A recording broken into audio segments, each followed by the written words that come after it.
Everybody, it's Jeremy. Welcome back to EA Tetragrammaton, where we are playing This is turn 96. Let's check it out.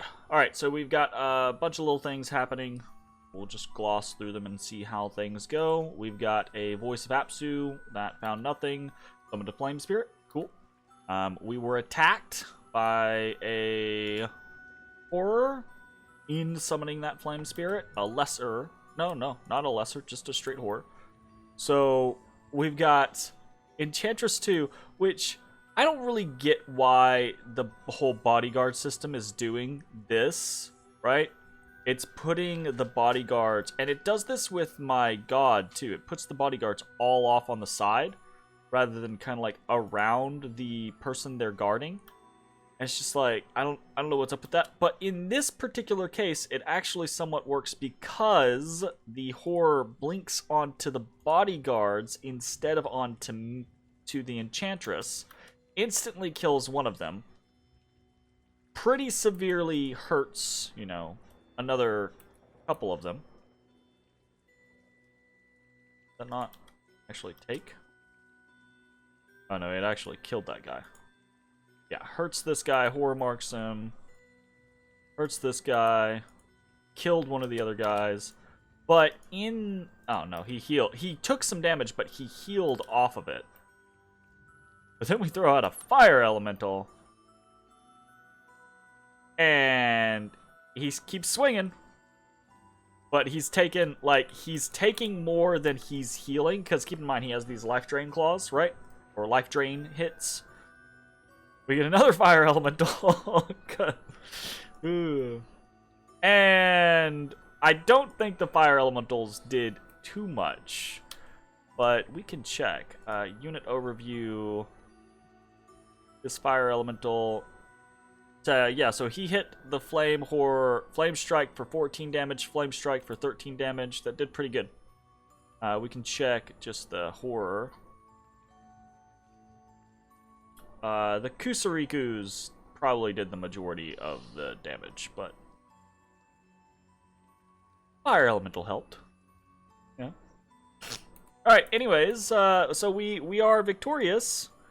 It's kind of funny how my lesser mages tend to I say tend to do better, but like my god killed a lot of horrors before he eventually tends to kill a lot of horrors before he gets popped. Anyways, Enchantress wins, loses a couple of bodyguards. That's okay.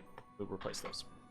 Summoned some Kusarikus, cast Auspex twice, found a Sparkling Fields with one of those, so that's a +1 air gem. More Kusarikus, Gnome Lore, found nothing, and Gudu 120 was attacked. This guy doesn't have any bodyguards, he's gonna die. Voice of Apsu found nothing. Auspex found nothing. Curse of Blood for another vampire. Gnome Lore found nothing. We got 15 more blood sacrifices in Tesiphon. We were randomly attacked by a spine membrane horrors. Lost another Gudu. And there's a battle in Trutturn. So let's check and see if that was anything. And it's our big mass versus... nothing. It ain't nothing. Ain't nothing. So, easy peasy. We have a Barbarian Horde attacking in Tesiphon. And we have an assassination attempt in Sinkhole Swamp. So, let's watch Sinkhole Swamp. Oh, shit. So, we've got a Serpent Fiend versus our Azure Mage 1 over here, and he has nothing. He has like no gems, no gear, nothing. He's been working for us for a long time. Cast Liquid Body. Yeah, that's a good start. Ooh, immediately popped. If he'd been able to get off, like, a couple of Frozen Hearts, he could maybe have done the thing. Unfortunately, I'm assuming the Death Poison got him. We can check.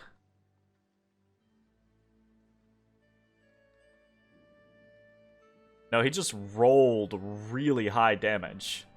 It was an attack roll, you know, that hit, and then he rolled plus 17. It does 10 damage, right? The guy had 9 health, so with Liquid Body, it could have reduced the damage down to survive, but he rolled plus 17 damage for a total of 20 damage. That was a hell of a hit. He would have died to the poison had he not died to the hit, because the Venomous Fangs, that's death poison does a shit ton of damage. So, he was dead either way. As soon as he got hit, he was dead. So that's sad, right? We've lost our Azure Mage, the only one that we've gotten from a random event, and he's been recruiting Yeti for us for a very long time. A little sad.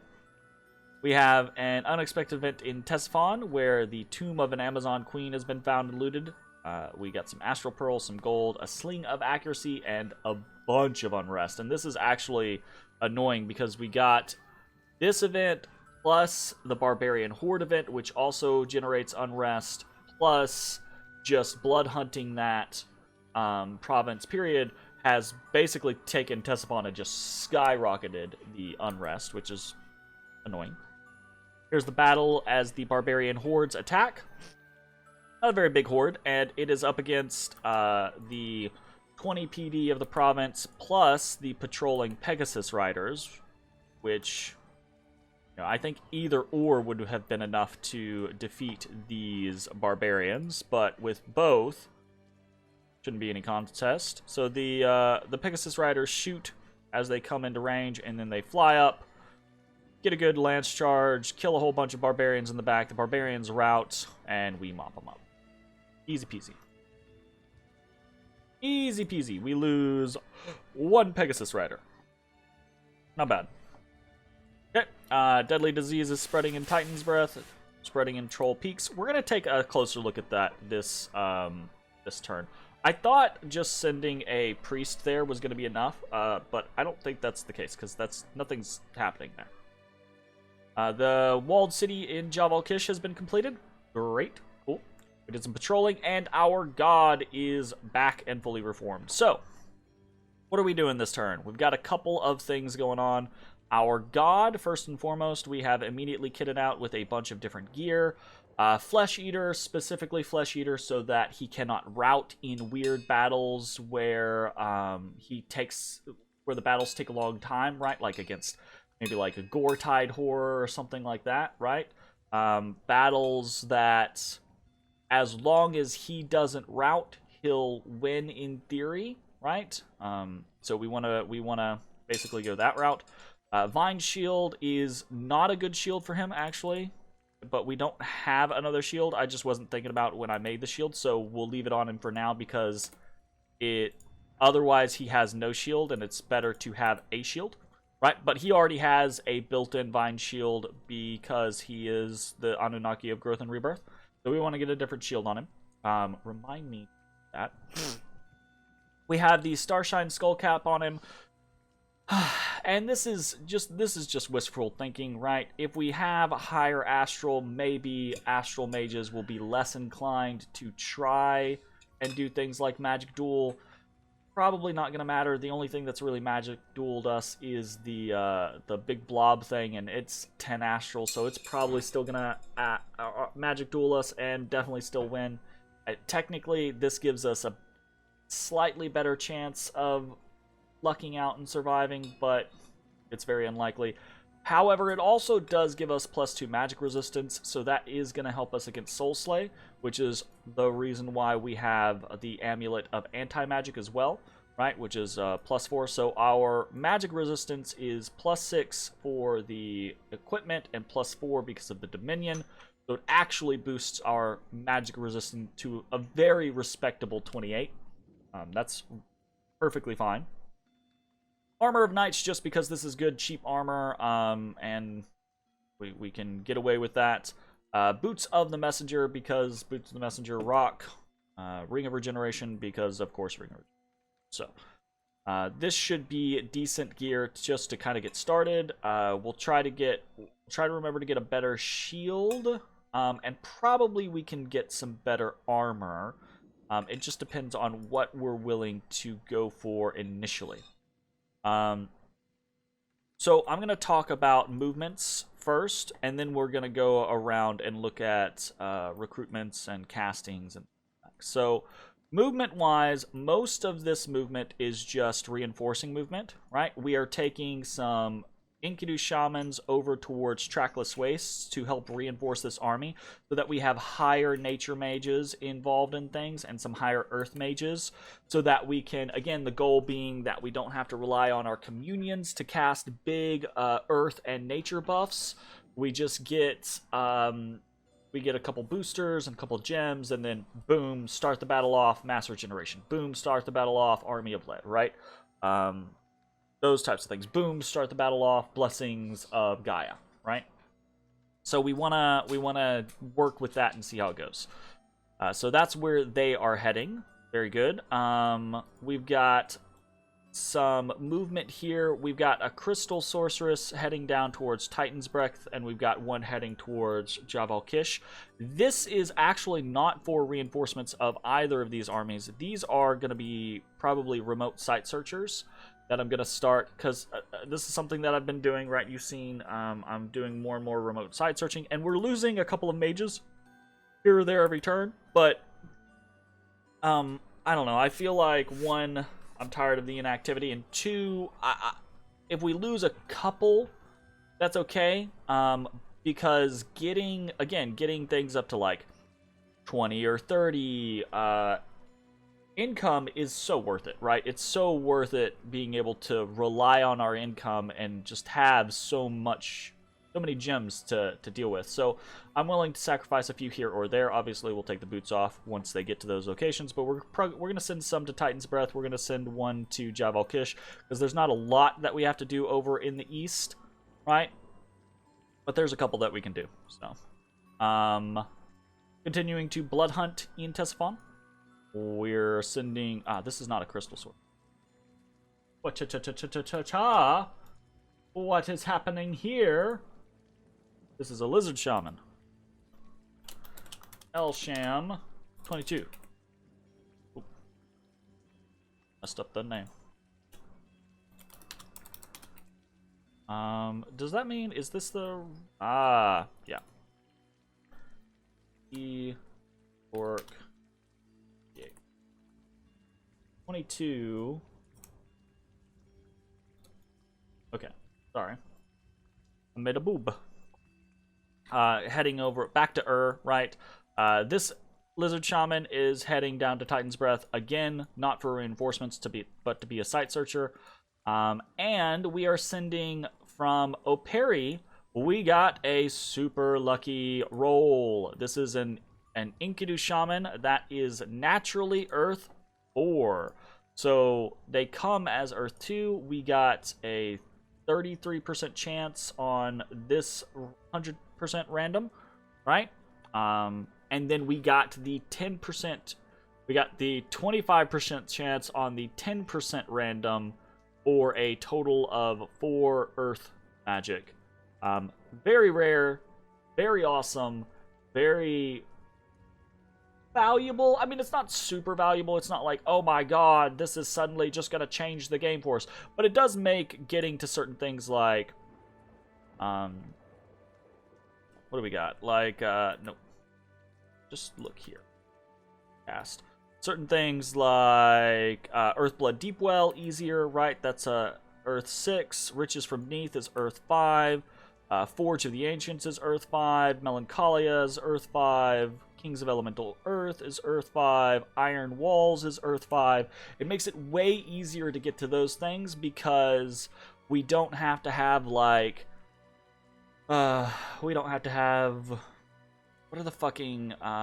the Bloodstones, right? Give Earth +1. And those, you need Earth and Blood for those. So we don't have to go that route, right? We just need a pair of Earth Boots. Boom. Earth Boots, Earth 5, easy peasy. And then if we wanted to do, like, Earthblood Deepwell, we would need another booster to kind of get up to that point. But, Either way, a very valuable mage for us. We're going to send that to the capital. That's just what we do with valuable mages. That's fine. We are moving some Enkidu elders around just to kind of like, you know, casually boost defense in these locations. Probably not going to matter in the long run, but if it does, it does. Might as well. We have it right now. Might as well try to defend it. Get a fire mage over here and try to summon fire imps. I love free spawn locations. They're just interesting, you know. And the big movement this turn is our Pangean army is moving on top of Mictlan this turn, and his army, his big Doomstack, is not in a position to counter us this turn, right? So we're gonna hit Mictlan. I would assume he will move into one of these locations and probably be able to counter us on the next turn. But if not, we'll just take Mictlan. You know? Whatever. That's gonna be very weird, but is what it is. So we are moving on top of the Mictlan capital, and we will probably have a small fight there. Probably going to be enough to pop gem usage, so we'll see how it goes. But I don't expect to run into too much of an issue, like, honestly. We'll see. Nothing is needing to change as far as scripting goes. We'll check and make sure all our individual are set to... Yeah, okay. So we've got all our slaves and masters set and everything like that, so that's good. We actually have very few people mastering the communion right now, but that's fine. I'm not super worried about it. Again, this shouldn't be a super big fight, unless he's got some little tricksy thing that he's going to try to pull. Fingers crossed that is not what happens. Okay, what else is going on? We're doing our normal recruitment all over the place. This is a Gudu round, so a bunch of Gudus, a bunch of Urgard everywhere. Here. We are getting to the point again where the goal is to have 100 Urgar, a full stack. So in most places that's going to be 80 with an NC. And then the other goal is to try to... Ooh, I missed an issue. The other goal is to try to get an NC at all of our forts. Chib is Ishib 67. Ooh, to that end, you know what? I should actually send one, because now we have multiple NCs here. Send this NC over here to Hallwoods. We do not have a replacement NC in... the Pangean area. We'll have another NC next turn, so I'll go ahead and send this one off. I'm trying to keep an NC in the capital in order to... Yeah, we don't want to pop into World Pillar and get hit by this Well of Pestilence, so we'll go to Operi instead. Recruitment, Gudu, Urgard, Gudu, Urgard, Gudu, Urgard, Gudu, Urgard, etc. This is actually the first turn in a long while that we can't recruit a Crystal Sorceress, because the unrest in Ctesiphon is just sky high at the moment. And we continue to recruit Galas in Kohnberg, and this is another turn that we're not recruiting anything in Titan's Breath Peak. So we're kind of getting into this weird scenario where our income continues to go very high. However, we're producing so much that our upkeep is starting to catch up.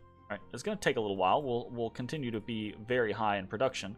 There is a point where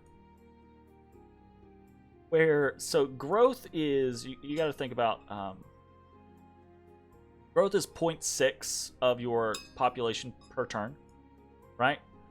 You can hit a point where places like capitals, like Agartha or Pan, Less so Kailasa, because something horrible happened to Kailasa, right?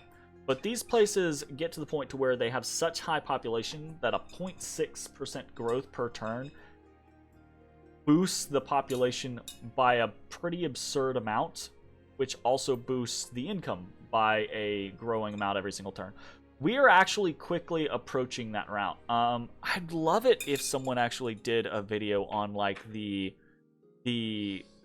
math breakpoints, right? Like where the a exponential growth chart from where you have to be, because most capitals start at what, like 25, and then the first like 100 or so turns it takes to get from 25k to like 50k, but the next 25 turns it shortens that time greatly. Like, it's pretty interesting, the math behind it. I would love to see a video there. Maybe I'll make one of those one of these days. That's a lot of work though. That's a lot of spreadsheeting, man. Regardless though, that's our income is very high. It's going to continue to raise as long as we are able to maintain our dominion. But we got to talk about the concept that Mictlan does not have much left. And once Mictlan is done, it's probably going to be global war. It's probably going to be a big race for global enchantments. A turn or 2 or 3 of rapid fire globals going up, a lot of shit having to a lot of us fighting over things. There's going to be really thick ass casts, I would assume, so that's going to be crazy, and then it's just going to be wave after wave after wave after wave of raiders everywhere, all over the place. So I still do not believe that we will win. I believe Hinam or Lanka will win, because we really needed the last 30 turns or so to propel ourselves into a position where we had answers. Right? We talked about the Tartarians and the globals that we could put up, things like Gift of Health and things like that. If we get lucky with our global selection, we might be able to come out on top, if we're able to get up the ones that matter and keep them up. But realistically, I think it's more likely Hinam and Lanka have been able to make use of the blood side of their nations and focus on those during this astral corruption period. I know Lanka has been more successful with that than Hinam has, but I mean, Hinam still has Grigories out and things like that. Where I have 2 Tartarians, I should have 30 Tartarians out at this point to be able to, like, compete, honestly. And I could probably start casting tarts. But I'm still... I'm very hesitant to do it on Leper Love, because Leper Love has the Well of Misery up. And that's still very valuable to me. And I'm hesitant to do it on Kamul, because I don't want to get him horror marked right before Astral Corruption goes down, right? So I think we're still just going to hold for another couple turns. I did talk about the concept of maybe just... so we should talk about what are we doing forging and ritual casting wise. We're having Nazar II cast the Sword of Many Colors, because this is a fantastic booster. It is legendary, it's a 2-handed weapon, it's +1 to all elemental. Not +1 to all magic, so that is a downside. But it is a fantastic booster, very nice. It's actually a decent weapon, as well.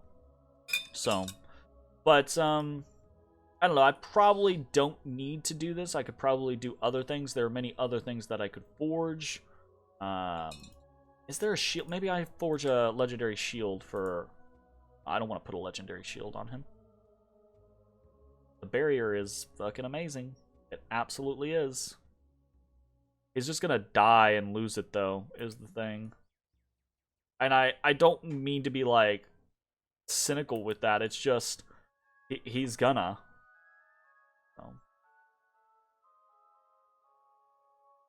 So we'll forge Sword of Many Colors, because that's useful in boosting. Specifically, what I'm looking for is that's useful in boosting. It's going to be useful in boosting for us for fire, right, for our flame spirits, but it's also going to be useful for boosting us in air, right? So we'll be able to boost a Gudu up to air 3, for example, and then we will be able to take that Gudu and summon a Ugalu that will be air 3 naturally, and then we can give the sword over to that Ugalu, who can then do, I don't know, probably nothing, actually. Yeah, so you need to be air 5 for a bag of winds, and I think you need to be air... Oh, no, so you can be air 4 for winged helm. So the Ugalu could do winged helm for air 4, which would then turn them into an air 5. They could do bag of winds for air 6, and then if we wanted to do something like Galegate, oh, you only need to be air 5 for Galegate. Cool. Well, so Galegate would be on the table then. We could go to something like Fata Morgana. Eventually, we could try to get the Queens of Elemental Air out. Got plenty of options there, right? Now, air gems are kind of on the lower side of what we have access to, so who knows if that's actually the route we're going to go, but it's something that's on the table. Same thing with, like, fire, though.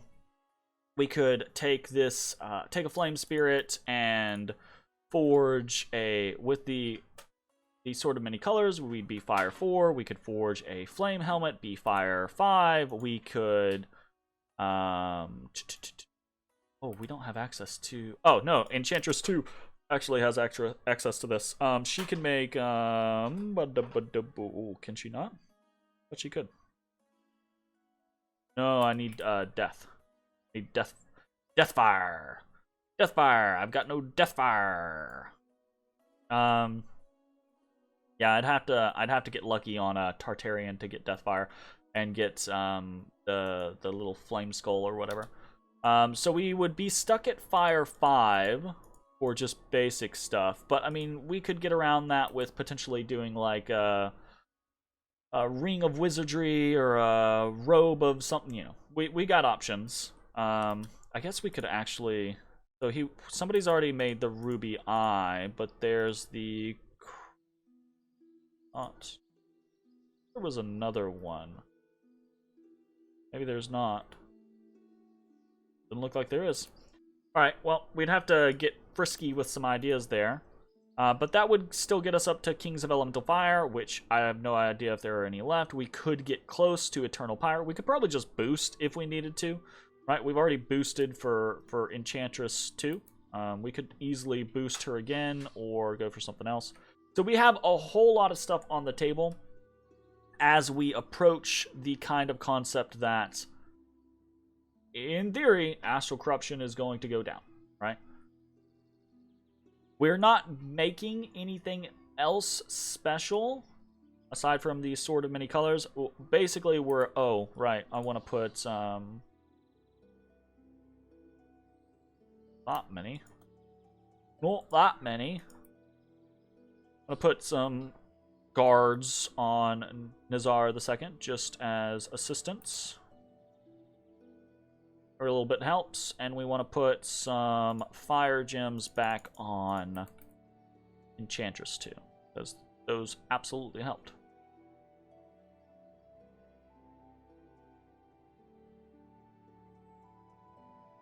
One gem. And on this.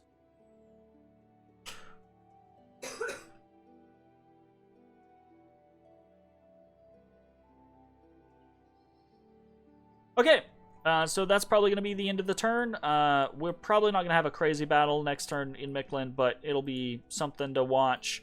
And as we get closer to the theoretical concept of Astral Corruption going down, we'll have to get closer and closer to things. Our Earth is really bad right now. Our air is not great. Everything else is pretty decent compared to where we maybe need to be. We need to leave nature alone for as many turns as we can. I have stopped producing things like bags of wine, right? I'm not going to produce Boots of the Messenger right now. I'm going to try to leave things as open as possible because We want to store up as many nature gems as we can for Gift of Health, for Gift of Nature's Bounty, for, I mean, things like Gift of Reason, for our tarts, right? We need a lot of nature gems to be able to get those globals off and have them be in a good place. We might put something like 300 gems into Gift of Health, because Gift of Health, like, the other stuff is really nice. Gift of Health could win us the game, right? If we are able to just have such a robust defensive position that we are able to just be unassailable comparatively to where we would be, that is a way to win, right?